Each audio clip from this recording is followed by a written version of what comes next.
Primeiro livro do profeta Samuel, ou 1 Samuel, capítulo 16, versículo 1. Nós vamos ler apenas um versículo. Então a gente vai tentar ser o mais direto possível, para a gente aproveitar bastante o tempo para a oração hoje. Então mais irmãos vão participar da oração. Normalmente a gente delega 3 irmãos. A gente vai ter um momento maior de oração para estar aproveitando todos os irmãos que puderem cooperar nesse momento, o momento do clamor. Amém? Olha só o que o texto bíblico diz para a gente. E aí, depois da oração, da leitura do texto, nós vamos estar orando. 1 Samuel 16, 1. O Senhor disse a Samuel: até quando você irá se entristecer por causa de Saul? Eu o rejeitei como rei de Israel.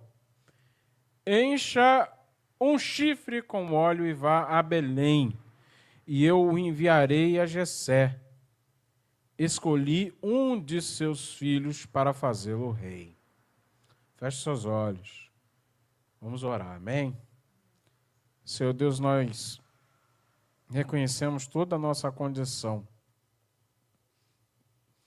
de profunda limitação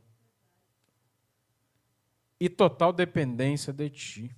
Por mais, ó Deus, que muitas vezes as nossas atitudes apontem para algo diferente disso. Mas nós, neste momento, ó Deus, reconhecemos que nós precisamos de Ti. E por isso, ó Deus, nós queremos aproveitar, apreciar, reverenciar, ó Deus, estar atento a todo este momento onde nós estaremos recebendo uma palavra que vem de Ti. Ajuda-nos, ó Deus, não somente a entender, mas a assumir um posicionamento diante da Tua palavra, porque a Tua palavra não volta vazia e exige de nós não somente temor, mas atitude. É o que nós pedimos em nome do Pai, do Filho e do Espírito Santo. Amém. Queridos, uma das oportunidades mais preciosas que eu tive para poder compartilhar a palavra com este rebanho, com esta igreja, com esta congregação, foi domingo passado. E talvez tenha sido também uma das palavras que mais tenha mexido comigo. Porque nós vivemos numa sociedade onde a religião é um elemento presente. Não tem como negar o fato de que mesmo aqueles que rejeitam a religião institucionalizada, sabe, uma religião formal, de alguma forma tem algum tipo de impulso religioso. Não é por acaso que se tá muito na moda uma certa prática, um jeito de pensar quase que esotérico. Os antigos penduravam ferraduras atrás das portas.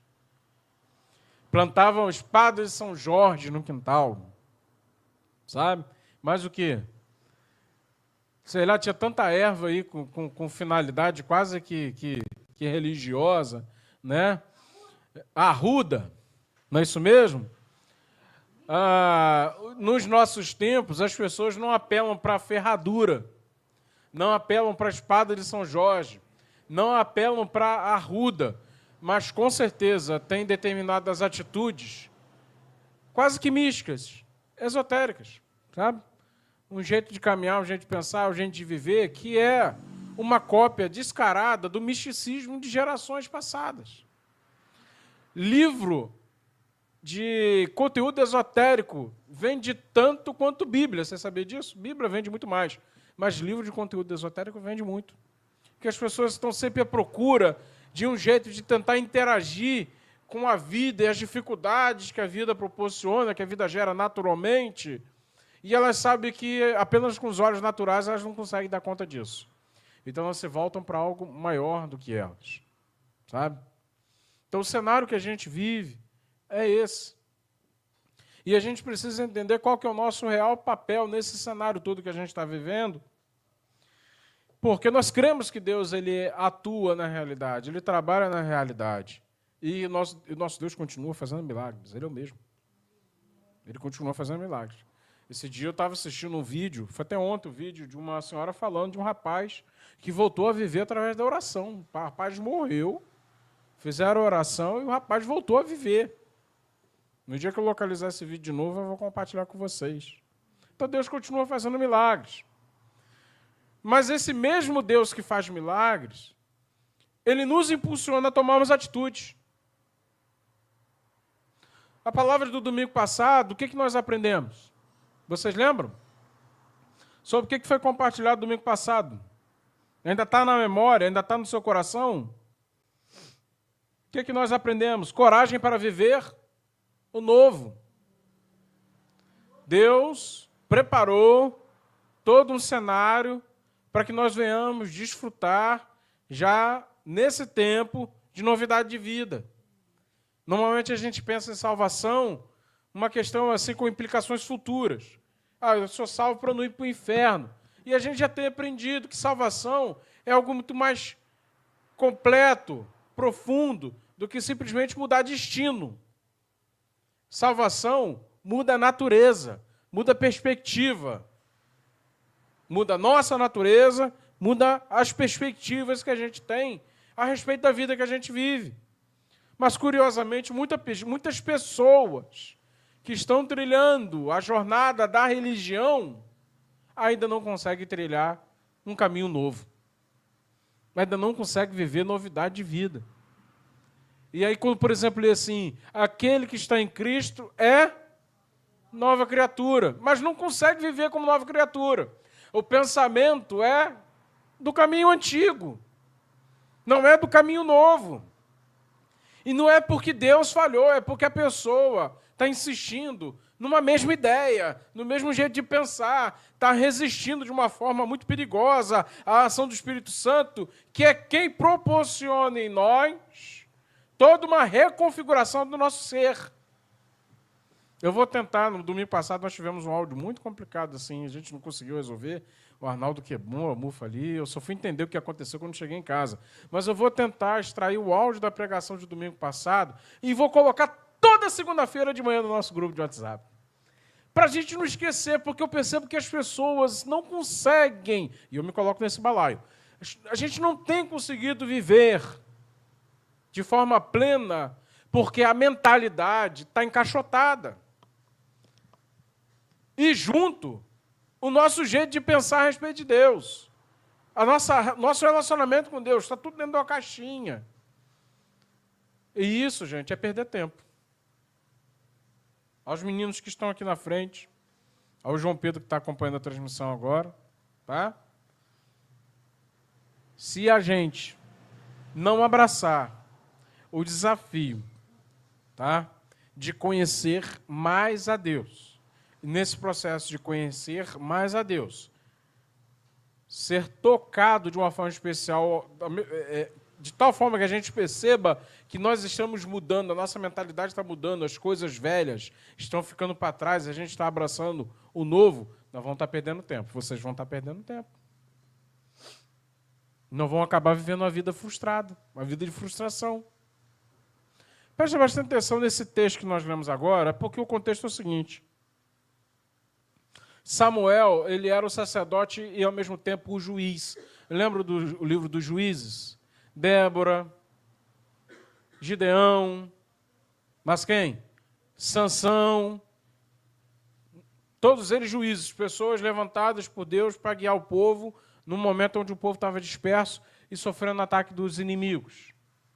Samuel era tanto sacerdote, lembra do profeta Samuel, que pequenininho, ouvindo a voz de Deus, Samuel, Samuel, e ele ia lá atrás de Eli, acordando Eli, seu Eli, o senhor me chamou? Menino, vai dormir? Não fui eu? Até um determinado momento que o profeta, o sacerdote Eli, percebendo o que se tratava, falou assim, é Deus falando. Da próxima vez que você ouvir, diz assim, eis-me aqui, teu servo ouve. Lembra dessa história? Muito bonita, né? A gente conta para as crianças, não é isso mesmo? Na verdade, a gente deveria contar mais para a gente. Porque Deus está falando o tempo todo com a gente e a gente está rejeitando a voz de Deus. E essa questão de saber ouvir a voz de Deus é importantíssima, inclusive, para esse evento aqui, que nós lemos agora no capítulo 16, versículo 1, que a gente já vai entrar nele já já. Então, o Samuel é alguém, então, que exerce um duplo ofício. Ele é tanto o sacerdote, ele está oficiando os sacrifícios ali no tabernáculo que estava em Siló, como também era esse juiz, alguém que julgava as causas do povo, alguém que se colocava como a grande liderança em Israel.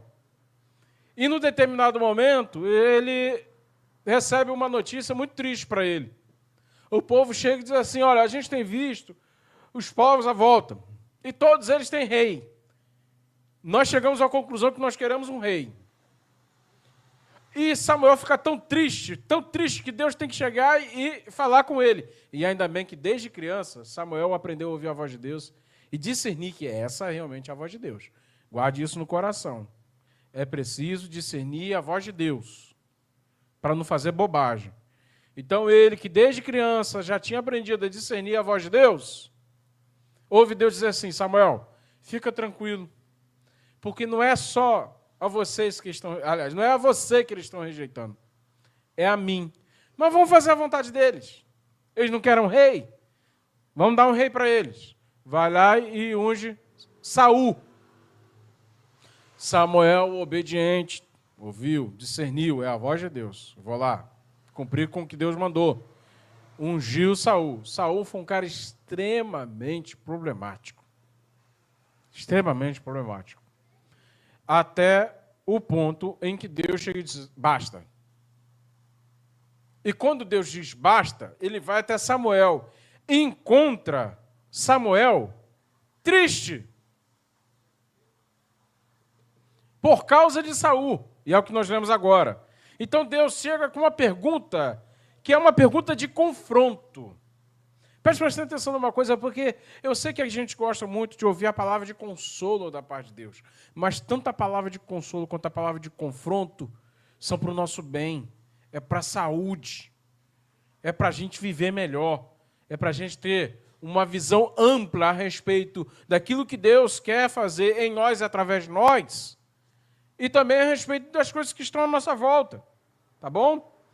Então Deus chega para Samuel e diz assim, até quando você vai continuar triste por causa de Saul? Eu o rejeitei como rei de Israel.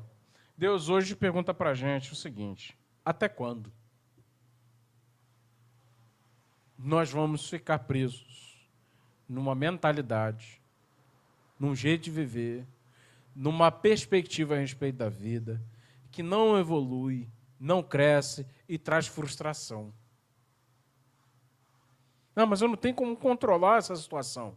O que eu vou fazer? Eu vou lá, vou arrancar a saúde lá? O que é que Deus diz? Até quando? Até quando você vai permanecer triste? Gente, preste mais atenção nisso.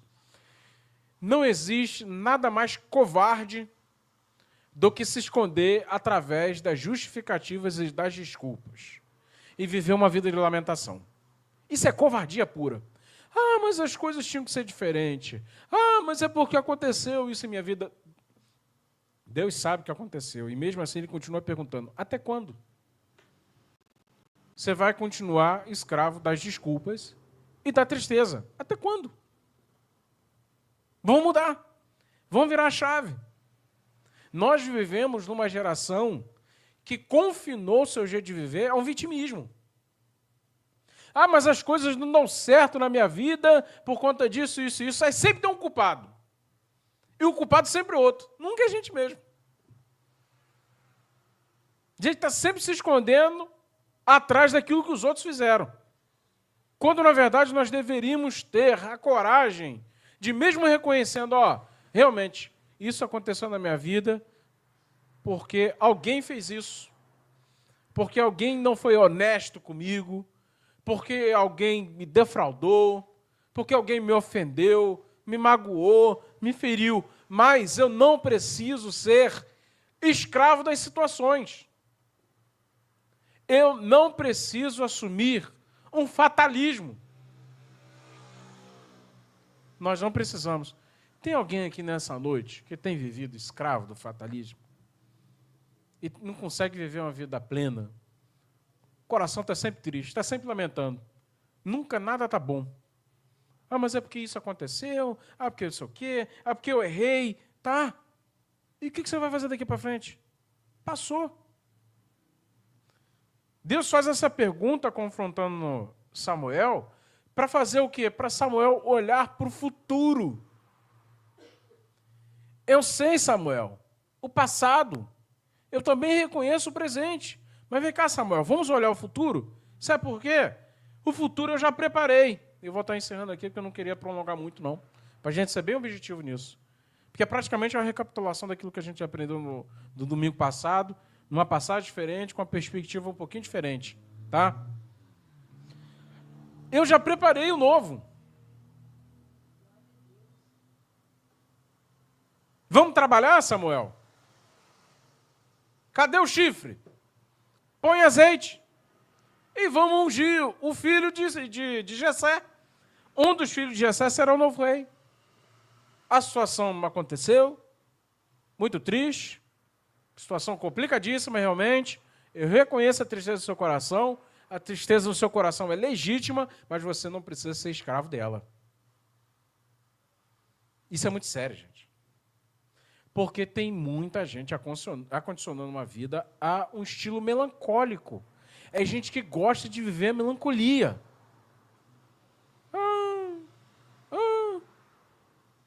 Vamos virar a chave. Porque Deus já preparou o novo. Deus já colocou, entre aspas, tá? O chifre em nossas mãos. A capacidade de mudar a realidade, de ser, de alguma forma, peça ou articulador da mudança. O que precisa mudar na vida? Vamos pensar aqui. Pastor, por que você está compartilhando isso aí numa noite de oração? Gente, eu sou o primeiro a reconhecer que muitas vezes nós negligenciamos a eficácia da oração. Eu sempre tenho ensinado para vocês, né? A oração não tem poder. Quem tem poder é Deus, que quem ouve as orações. Correto? Só que a palavra mesmo diz que a oração tem eficácia. A oração do justo pode muito ter seus efeitos. Eficácia. Oração é eficaz. Orar dá certo. Orar muda destinos. Orar muda a realidade. Mas quando nós entendemos que oração, e aí a gente vai recapitular 3 quartas-feiras atrás. Não, 2 quartas-feiras. Que oração não é monólogo e a conversa, então a gente tem que saber falar, mas tem que saber ouvir também a voz de Deus. E quando Deus fala, aqui ó, tem que fazer igual Samuel. Você já aprendeu a discernir a voz de Deus? Que é quando Deus falando mesmo? Que às vezes Deus pode falar através do silêncio. Porque, na verdade, Ele já preparou tudo. O que Ele quer da nossa parte é atitude. Que tipo de atitude que eu tenho que tomar? Muitas vezes a gente fica postergando algumas decisões que a gente já deveria ter tomado. A gente fica postergando. Você quer realmente viver o novo? Quer realmente viver o novo? Pede a Deus capacidade, primeiro, para discernir a voz dele, considerar e obedecer aquilo que ele está falando, e já começar a ajeitar a vida. Quer ver umas coisas, gente? Para os adolescentes. Ninguém consegue ser bem-sucedido na vida se não consegue fazer o básico, como, por exemplo, arrumar o próprio quarto. Você quer viver nova realidade? Quer viver o novo? Começa a consertar aquilo que está no seu alcance. Arrume o quarto. Assume um posicionamento em coisas simples.